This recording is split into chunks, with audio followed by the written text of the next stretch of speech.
Welcome back, everybody, to the Derby City Fandom podcast. My name is Kenny. Today, we got a fun topic. Now, we are talking about the clown prince of crime himself. We're talking about Joker and all things Joker. That's what I'm talking about. Heck yes. Gaining a lot of recent traction just with Joaquin Phoenix and Lady Gaga, I believe, he's playing Harley Quinn in the new Joker film coming out. But we figured we'd also take this opportunity to go into some of the character backstory, some of his fun little alternative universe storylines, and how he has made his name as basically like the villain for Batman. Yeah. So let's dive right into this. Sure thing. Okay. So the Joker, created by Bill Finger, Bob Kane, and Jerry Robinson. Yep. Just a all the way FYI back for in those. 1940. All the way back to World War II era.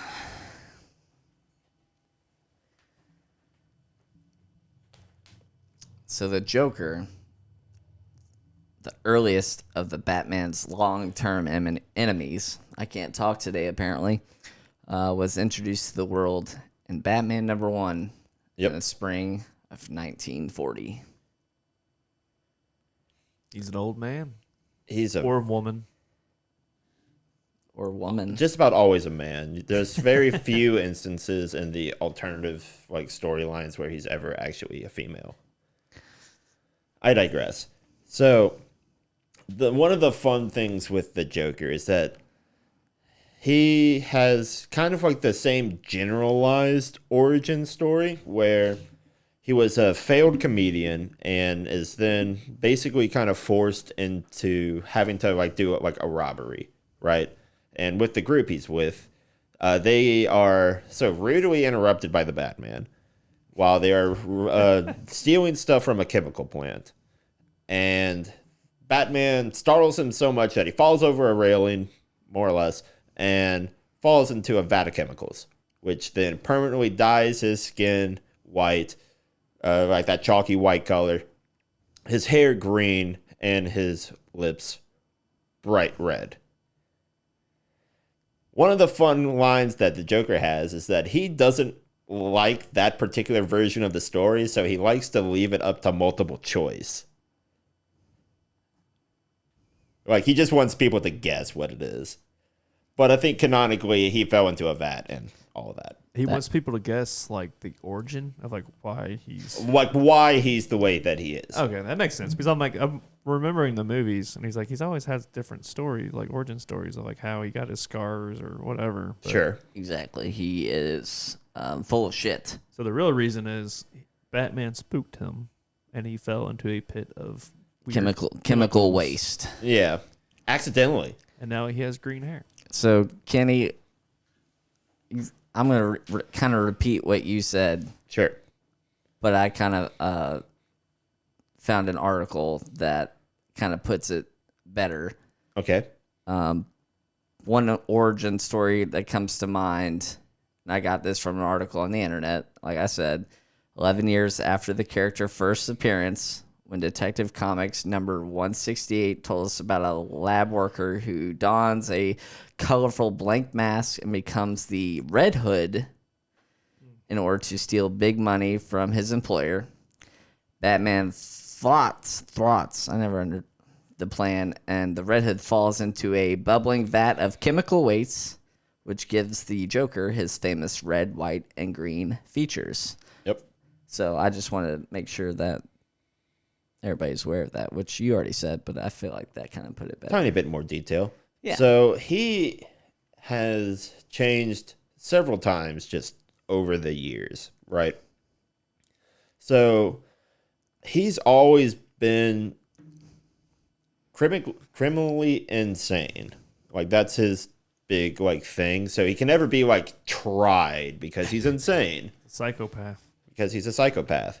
But despite falling into a the vat of chemicals, it only changed his his outward appearance and might have changed like his mental state, but he doesn't have any superpowers.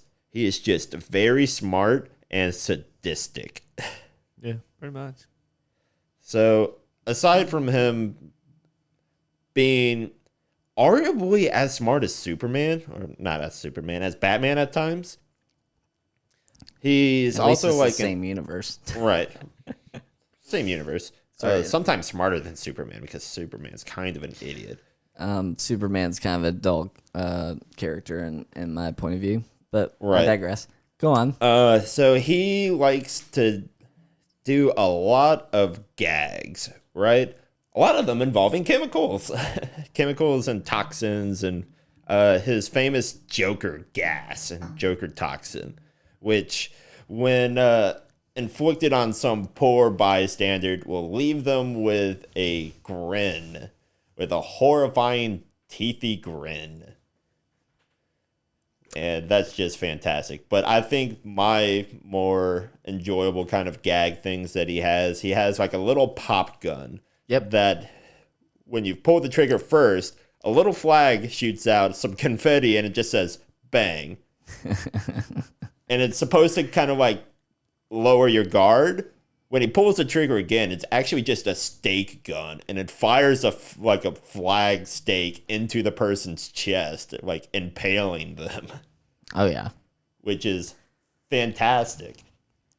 You know, if you've got a sick sense of humor like the Joker, or like me, that is a character I don't want to say relate to, but relate to. You know, I got a sick sense of humor. Sure. And that's definitely something I like to see in the comic books and as well as portrayed in movies. Sure. Now, I'm going to fast forward about a decade into the 50s here. So when the comic book, basically, association kind of put the big old, I guess, filter on everything, Yes. they basically turned the Joker into, well, like a proper, like, Joker. Like, he's just a prankster. Like, nothing he does is particularly, like, lethal or violent. Just kind of weird and funny. Whereas, at that point in time, he has, like, the little joy buzzer thing. Where you go to shake his hand, and he electrocutes you. Yeah. In other versions, like, that electrocution just straight up kills you. And this one is just, like, a gag shock thing. Yeah. A quick little zap just to keep you on your toes. Just to keep you on your toes. Some other side things that we see from the 50s that I enjoy is that, so Batman has like his Batmobile and his Batcopter, Batjet. The Joker has his own variants of that, purely to mock Batman, Yep. which is What does great. he have? He has the Joker Mobile and the Joker Gyrocopter. And they're just so incredibly extra. The guy doesn't need them, but everything that the Joker does is designed to try to break Batman. So is that his only drive? Is that his motive? Basically. Just to be the opposite of Batman? Yeah. Yeah, Be his he adversary. was pretty much established, you know, around that time in the 40s, 50s, Batman's arch enemy. And if I recall, he was in 9 of the 12 Batman comics. At the time, yeah. He was in just about all of them. Yeah, so he definitely is out to fuck everything Batman touches. Yeah. And occasionally some other just random things that are kind of more like hilarious. Like, I'm going to time jump all the way to the Batman animated show in 92, back when we were kids, where we have Mark Hamill voicing the Joker. Phenomenal. Phenomenal done. But there's one episode in the particular first season that I'll always remember, and it's called the laughing fish. Yes. And so I know the entire exactly what plot, you're talking about. The entire plot of this episode, Jake, is that the Joker is basically running out of funds and is trying to also like create chaos.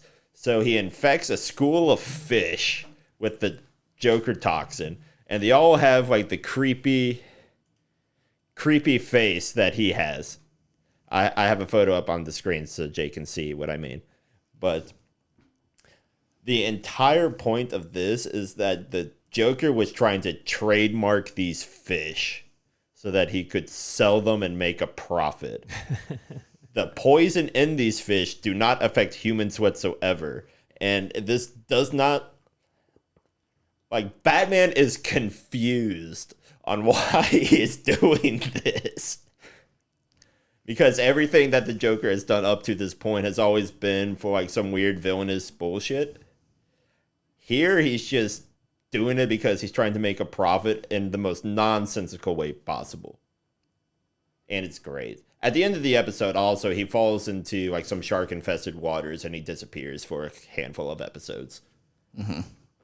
But... You know,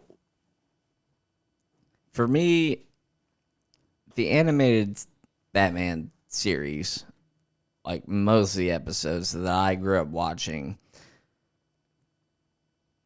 you know, on Saturday mornings, for me, they were just so, like, it was something to look forward to every Saturday morning for me. Peak Saturday morning, Sunday morning cartoons with Kevin Conroy and Mark Hamill. Yeah, I mean, if you didn't grow up watching that, I highly suggest everybody, you know, get on YouTube or whatever and just look up old Batman cartoons and just see the transition from, you know, comic book to animated to, you know, the late 90s films, you know, with George Clooney, Jack Nicholson, to Michael Keaton, and so on and so on. And it's just like, Batman has evolved so much, but at the same time, there are actors that have portrayed Batman and the Joker have transcended whatever they've been in. Yeah. So, like, just the evolution from the 40s till modern day now is just remarkable. And it really, like, it's a round of applause to those actors that have ever played the Joker, since we're talking about him. You know, you got Mark Hamill, you got Heath Ledger, and a bunch of other cats. Yeah, Joaquin Phoenix, most recently. Yeah. Like, how do you not fall in love with such a villainous dude? Yeah.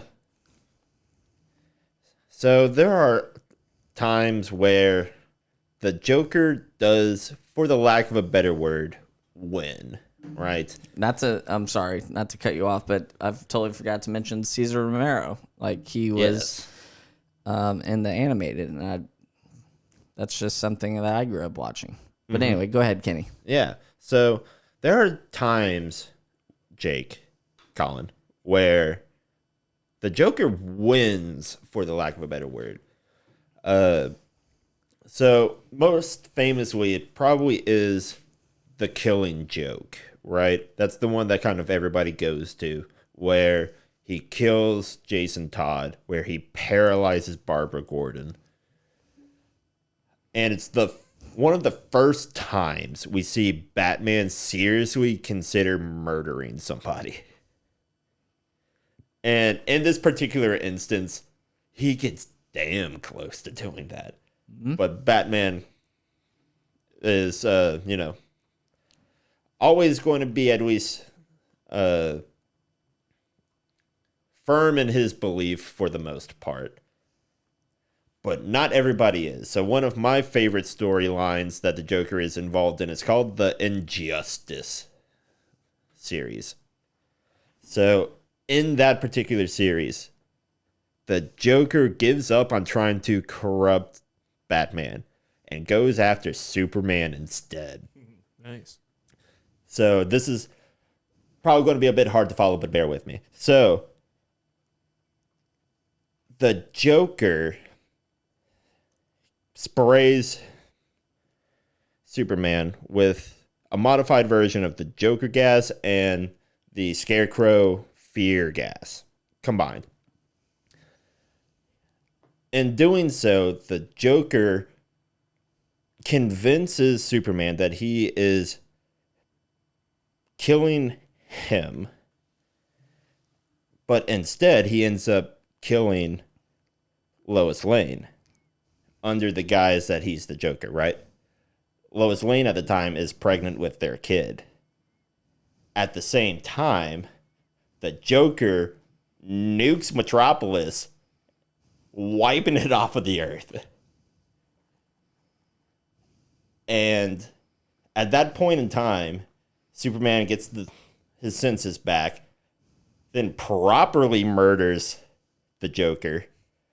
And then Superman is just forever corrupt, and the rest of that particular storyline is how does the Justice League beat Superman?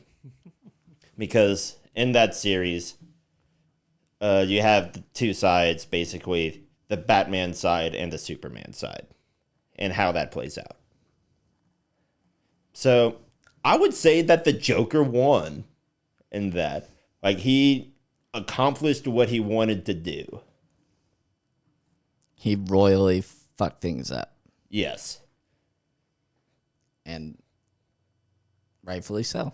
Rightfully so.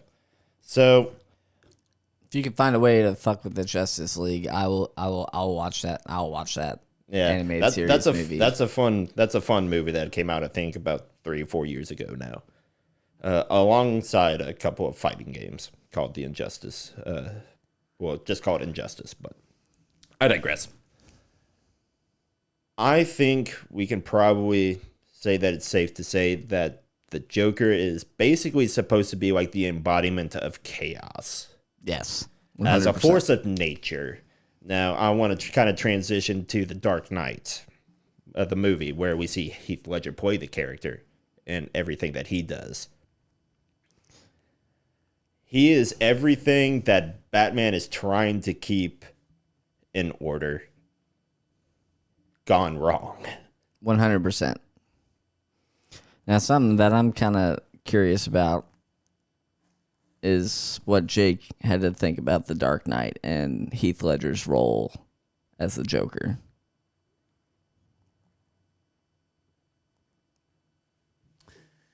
Well, for me, I think that's the only experience I have with the Joker is the Dark Knight. So I never watched the animated or the cartoons in the 90s. So I never had that backstory. Like I remember, so all of my experience with the Joker comes from Heath Ledger. So by far, he's hands down my favorite Joker because that's the only experience I have, and I think he blew it out of the water. Like I think he did a phenomenal job with it. I think most people would agree with you. Yeah, and so I don't know if that's relatable to most people, but like imagine if you're really into like DC and Batman, you probably watch the other animated series, like what you guys are talking about. But for me, my personal experience is from Heath Ledger, and he was phenomenal. Like he was absolutely entertaining to watch, and I think it was a perfect match for Batman in it. Now, I will say this will probably get me hate mail.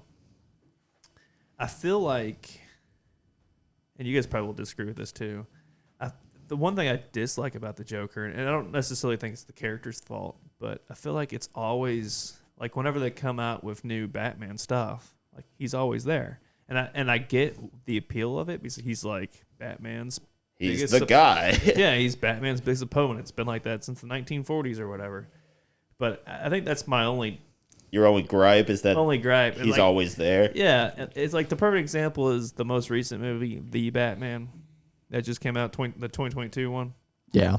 And like the antagonist of that movie was the Riddler. But at the very end, you know, he's sitting in the jail cell, and you hear that laugh. It's like, oh, well look. He's there. They're bringing the Joker back. Shocker. But right.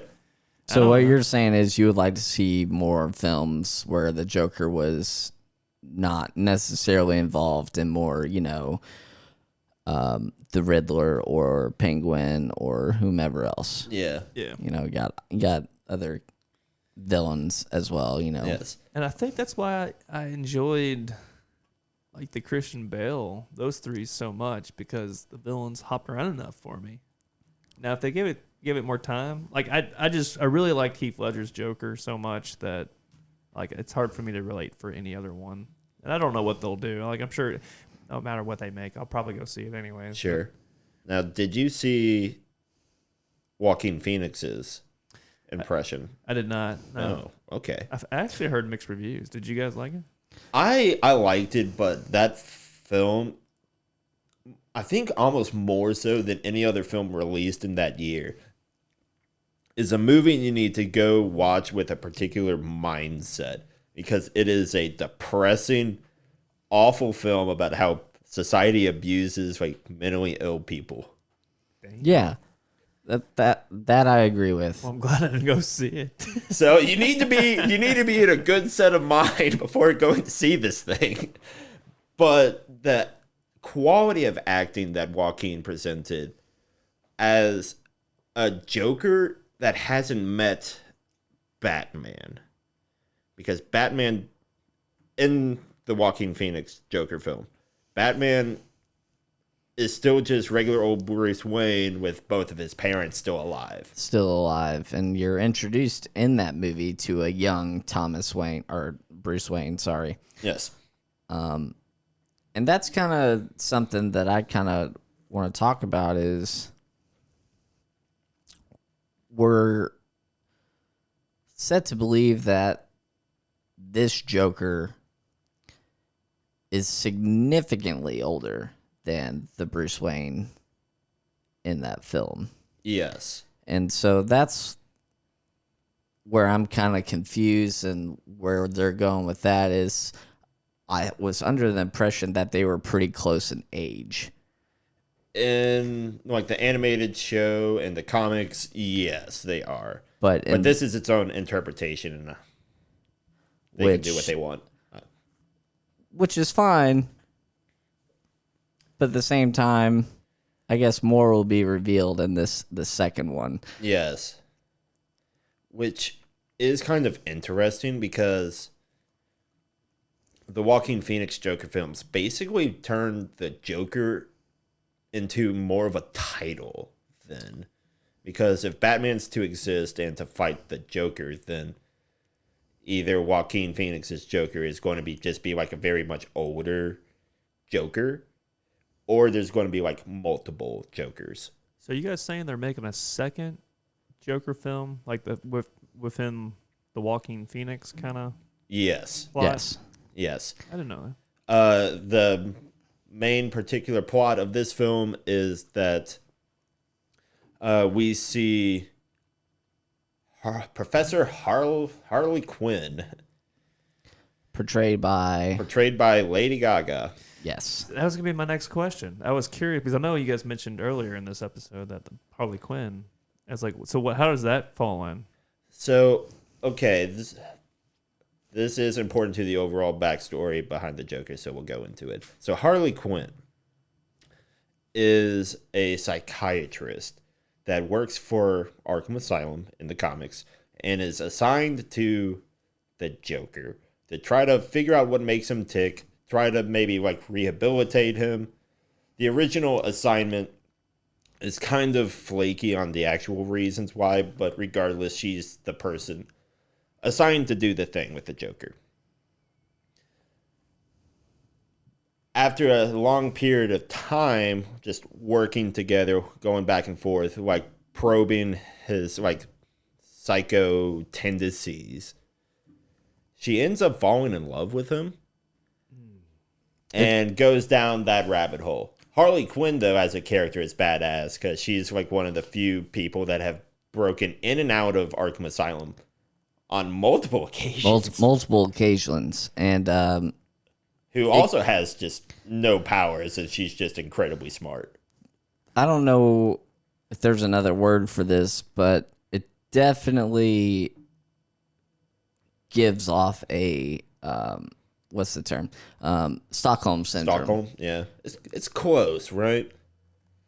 But that's with Stockholm syndrome, that's falling in love with your capture or captor. Sorry, right. But in this case, it's not that. So I wonder if there's a term for that. It's like low-key brainwashing, maybe. Yeah, and so that kind of stuff. The psychology. I'm really into psychology for those. Yeah. Just listening. That's something that's really kind of intrigued me, like going all the way back to high school. But anyway, Stockholm Syndrome-esque, if you will. Yeah. And it's just Which at first the relationship is kind of like lovey-dovey, but then it gets abusive real quick. And we see in particular, like in the Suicide Squad, for example, where, Harley Quinn does just break up with the Joker after realizing that she's been basically being used by Mr. J, as she likes to call him. Is the Joker in the Suicide Squad? In the first one, yes. In Yes. the second one, no. yeah. That's Jared Leto and We don't like to talk Yeah. about it with the Yeah. weird like mouth tattoo on his hands. Yeah, we don't talk about that. Yeah. No. Yeah. no, it needed to be 100% face makeup, whatever you got to do to make it all that. But the fact that they had Man, the Jared Leto mouth- gets no love. no Jared Man. Leto needs to stay out of the Marvel and DC universe. Yeah. My opinion, at least. Or I don't know how you go about salvaging that character from that film. But we're here to talk about, I guess, Joaquin and Lady Gaga's. Yeah, looping it back. I'm excited. I think that would be the only reason I would watch that the second one of the Joaquin Phoenix is if it sounds like Harley Quinn's. I'd be interested to see how the broader Yeah. whatever, like whatever world that that universe connects. So I might watch it if she's in it and she's Yeah. being portrayed by Lady Gaga. Yeah, Lady Gaga is actually a surprisingly good actress. Oh yeah, no, she's phenomenal. She's been in multiple roles, and I've enjoyed her very much. I want to see some Penguin, man. Give me some Penguin. You do get the Penguin actually in the other film with Colin Farrell, Yeah. and Yeah, you did. he is unrecognizable, Yeah, that was pretty good. unfreaking recognizable, and it Yeah, I is think they did a good brilliant. job with that. My Penguin is what's his name? Danny? Yeah, DeVito. Yeah. So is the Joker your guys' favorite antagonist? Probably. If I'm going with a villain that is strictly like Batman's, Yeah, Batman really. as opposed to like the overarching like DC villains that are like your Thanos level threats like Darkseid and Doomsday and all of them. I think Joker is up there. I really do like Mr. Freeze, but So eh. the first thing that comes to mind when we're talking about Mr. Freeze is obviously the governor, Yes, Arnold Schwarzenegger. the Governor. But to answer your question of who my favorite villain in that universe, it kind of rivals between the Joker, but the Penguin and Poison Ivy definitely need to be mentioned for me. Sure. Because Poison Ivy to me is I wonder why he freaking. picks Poison Ivy. Well, no, she has an actually. She actually has a interesting plot line, and it definitely makes me want to see where things go with that. Yeah. And of course, she's very attractive. But the Penguin, I mean, how do you not fall in love with the Penguin? Mr. Cobblepot. Yeah. But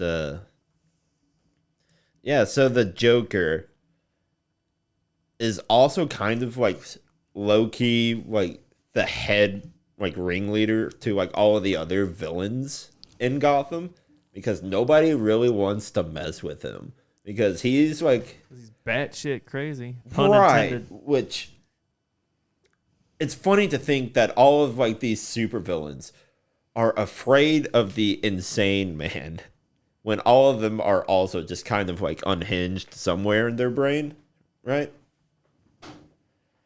So because he uses kind of this leverage. He gets access to, like, poison ivy's, like, toxic fumes that she can do with her plants. She gets the Scarecrow fear gas. She can get the Bane, like, steroid enhancing venom stuff. So he just has access to, like, whatever he needs, which is great. I love it. So something that I forgot to mention is that the Joker film's IMDb and Rotten Tomato scores is an 8.4 out of 10 on IMDb and a 69% on Rotten Tomatoes, just an FYI. But Gotcha. something that I made a note here,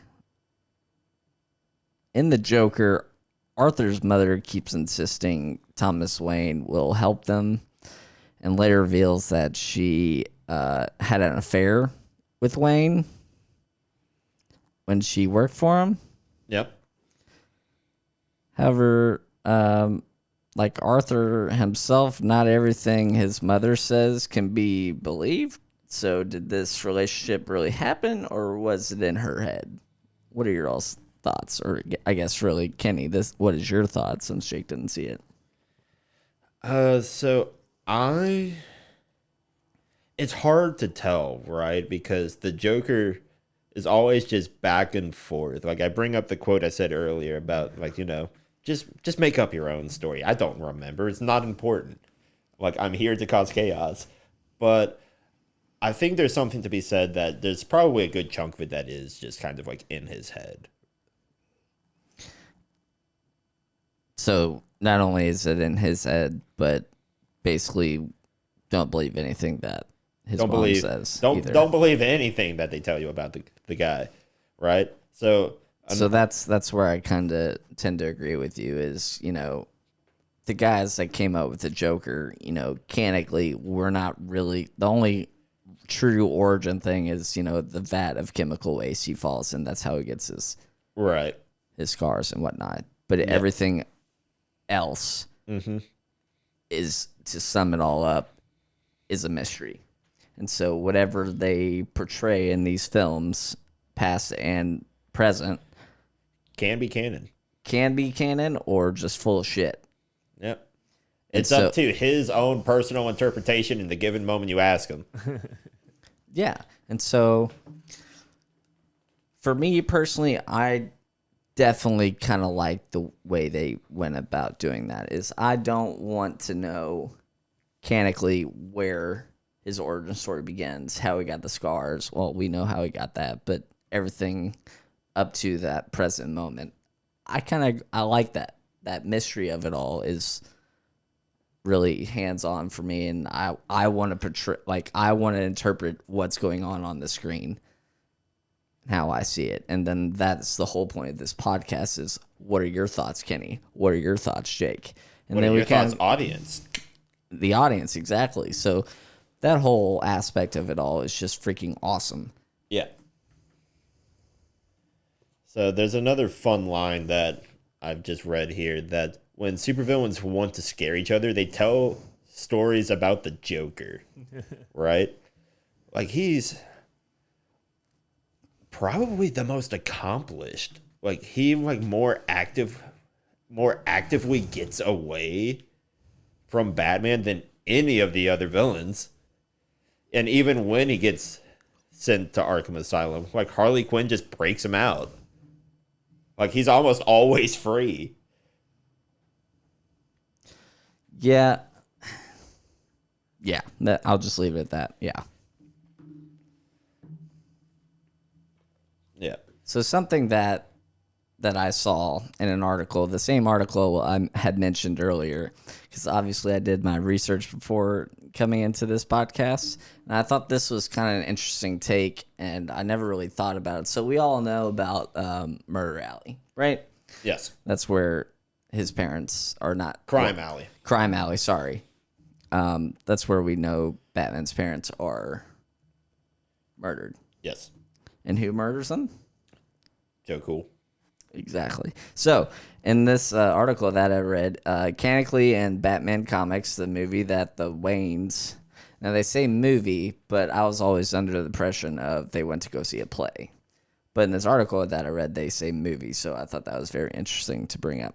The movie that the Waynes watched right before, is a movie, sorry.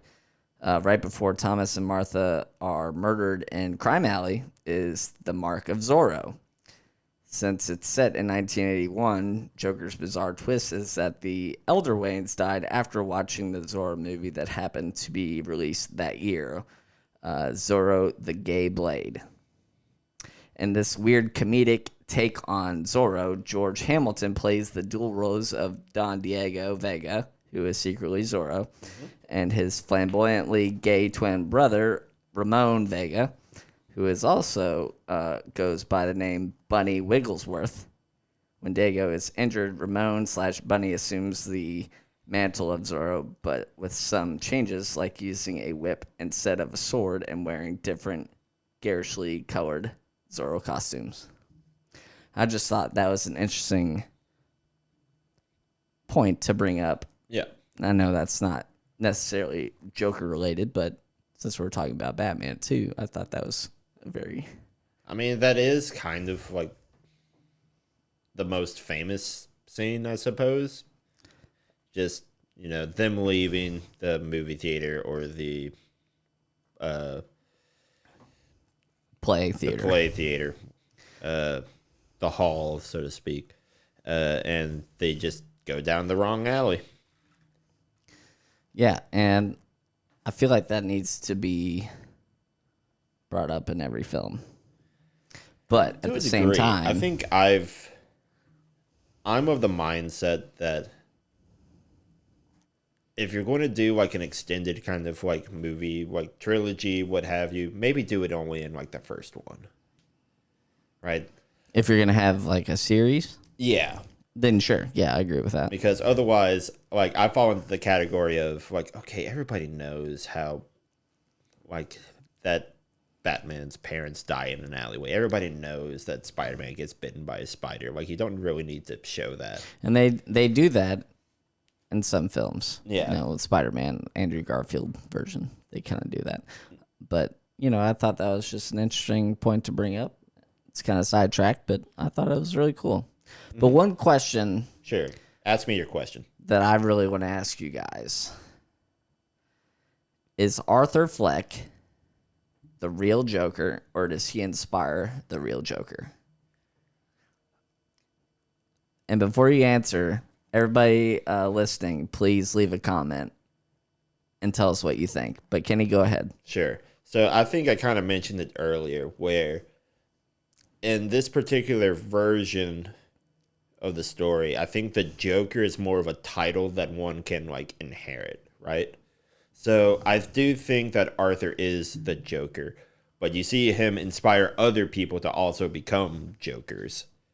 Because at the end of that film, you do see the Waynes go across, and you see a person who is, I think, assumed to be Joe Cool follow behind them. Yes. So, that being said, by the time that Bruce Wayne becomes old enough, air quotes, old enough to be Batman, like as he's like more commonly like portrayed, he's going to be in like his 70s. So what you're saying is he inspired the Joker that we know in The Dark Knight. Yes. So he's the original Joker, but you're saying that it's that it is like it is something that can be passed along. It is a title, like there have been multiple people that have been Robin. There have been multiple people that have been Batman. Sure. Same thing. Okay. So clearly somebody had to go under the original Joker's, let's call it, wing. Yeah, tutelage maybe. Sure.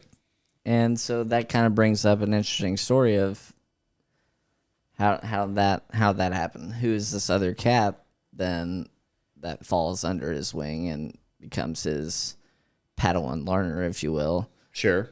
I mean, really, just any unfortunate bastard that the guy happens to find, really. Because as seen with Harley Quinn, he can kind of just corrupt perfectly normal people into becoming criminals. I mean, don't you all find that fairly interesting? Isn't that a fairly interesting Yeah. question of like, is he the original Joker?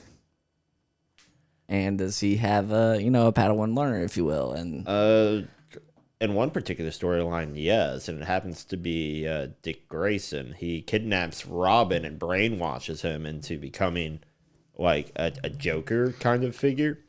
And then we jump ahead into the Batman like Beyond, where it's like 80, 100 years, something like that in the future.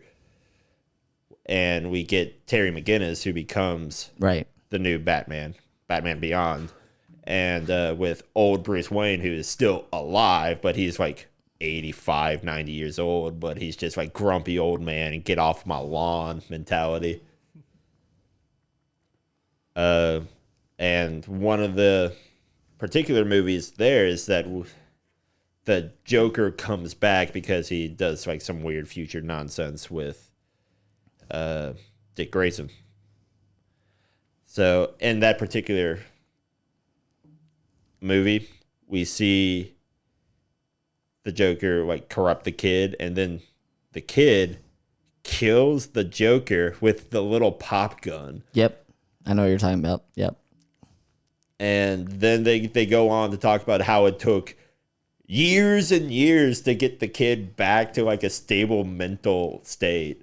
It's overrated in my point of view. Yeah. My opinion. So is Arthur Fleck mentioned in the comic book? I think that is unique to this. The movie, Yes. the Phoenix movie? Mm-hmm. To the best of my knowledge, I don't recall. they never mention his name. They don't. So one of the fun things is that in a particular line, they use some tech to find out like a lot of information. And then Batman has one particular question for this tech, and it's, what is the Joker's name? And in the particular panel, you just get like a shocked expression and like some concern on his face, but then they never mention the name. Yeah. I mean, that basically boils it down to the mystery of it all. And that's why I kind of like the fact that we don't know his name. He's the only villain in DC that doesn't have like an original name to put to him. And so that's why I wanted to ask that question, is Arthur Fleck the original Joker? Because I couldn't pinpoint a time where they actually said what the Joker's real name is. Yeah. And they don't. And that's why that's in some particular lines he's thought of to be a Wayne. Well, I would say no. I would say no. Arthur Fleck is not his. I mean, like it could be, but in terms of like in that particular like universe line, sure. I think I'd take the more the approach of like what Colin was saying. It's like it's kind of fun and ambiguous not to know his name, because then you can apply your own origin story, and I feel like that's what you're supposed to get out of the comic book. So I would answer that question no. Okay. And so back to the Joker film with that implication, plausibility of was there an affair between Wayne and his mom? But that goes back to what we were saying. She's full of shit and it's all in her head. Yeah. No way. But if we're going to have that conversation, we can have that conversation. Did she not have an affair? But I don't see, what's her name? Martha really being too keen about any of that. Yeah, I think she's more of a traditional woman, and as well as Thomas. Yeah, so very, very traditional in their ways. Now, the Waynes always have kind of like a weird backstory. Just like, not even like Bruce, but just Thomas and Martha. Like, Thomas's father or grandfather, I don't remember, I forget. but they were the ones that started up Arkham Asylum. Grandfather. Thank you. But yeah, they were the ones that started up Arkham Asylum, and most of their money was originally made on, like, you know, the privatizing jail for the criminally insane and just getting all of that money from the state, basically. So that's some fun there. Basically what's going on nowadays. They were doing it long before that ever became relevant in modern society. Oh, Lord. Shot of bourbon for that. Yeah, so interesting ideas behind the Joker and where he falls in canon and where he does not, and so that's why Joker is definitely, to me, something that needs to be talked about in a podcast, and his origin story and what everybody thinks about this particular character. But I feel like that kind of boils it down for us. Any closing thoughts on Joker? Any speculations for this second film? I am super excited. I hope it's not another one of those films where I need to go into with like the correct mindset, because I was definitely going into that first Joker film with just kind of like a dreary kind of mood, and like you leave that film feeling awful. The trailer itself is kind of depressing. I think that was part of the reason why I didn't go see it. I was like, man, I don't, you know. Yeah, it's like, you know, the trailer, the regular Joker movie with Joaquin is like, you know, very depressing and like very real at times. But then you just see him like happily like skipping down like some stairs and stuff, and you know, for the lack of a better word, he gets what he deserves at the end of the film. And so does Murray. Yeah. Which, by the way, definitely something I feel like we should talk about real quick is Robert De Niro playing that late night talk show host. I thought he did a phenomenal job in that movie. Robert De Niro, to me, has always been that actor to play characters that are more mob boss, don't fuck with me kind of the mentality. Yeah. But the fact that he played this late night talk show host who's supposed to give off this, you know, comedic personality, you know, he did an okay job. He's no, you know, Conan O'Brien or Jimmy Fallon, that kind of thing. But sure, this was, you know, the 80s, and that kind of comedic interpretation, impression, whatever you want to call it, was popular at the time. Yes, right. And so overall, I liked Robert De Niro in the film more so than the rest of the film, but that's fair. Obviously, I'm going to go see the second one just to see how it all plays out. Right? How it all plays out, how Lady Gaga does with Harley Quinn and whoever else is introduced into this universe. Yeah. Jake? I like the Joker as a character.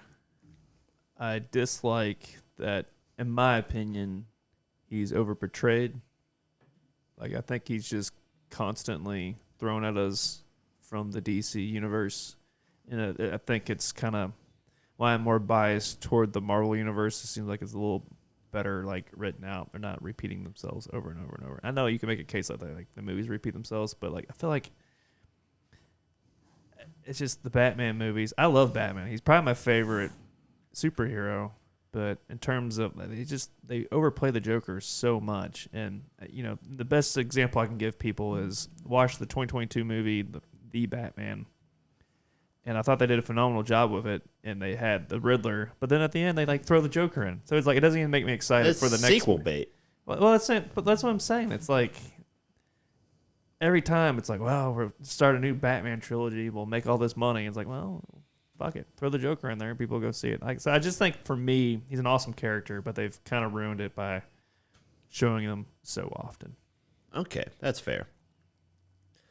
I do think that you are wrong in that regard, because he's like the classic one, and he is kind of like the gateway. Like, people get hyped for it because of how well, minus Jared Leto, how well the past recent ones have done, because Heath Ledger and Joaquin both won like Academy Awards for their portrayal of the character, and how those characters just vary so differently from each other. One being like, the force of nature, chaos, like incarnate, versus like, how can we humanize mental instability? And both of those, I think, just knocked people's socks off. So I think that's why there's a lot of anticipation for the Batman's interpretation for that. Yeah. And that would be my piece there. Fair enough.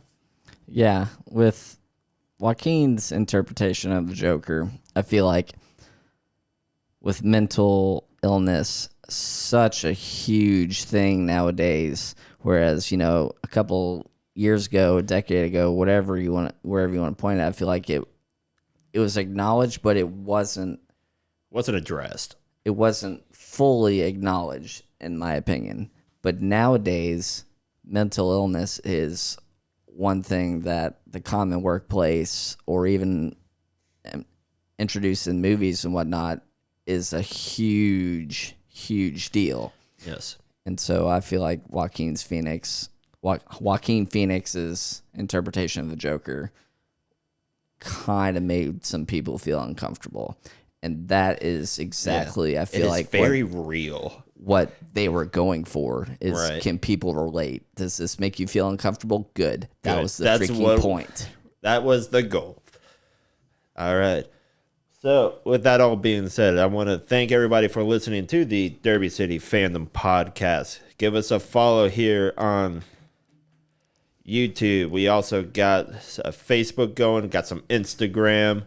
We are in most places you can find your podcast now. So if you're listening to this, chances are you're on Spotify, Google Podcast, any of them, just about you can find us on now. So we appreciate the support, and we will see you all next time. See you, everybody. Deuces.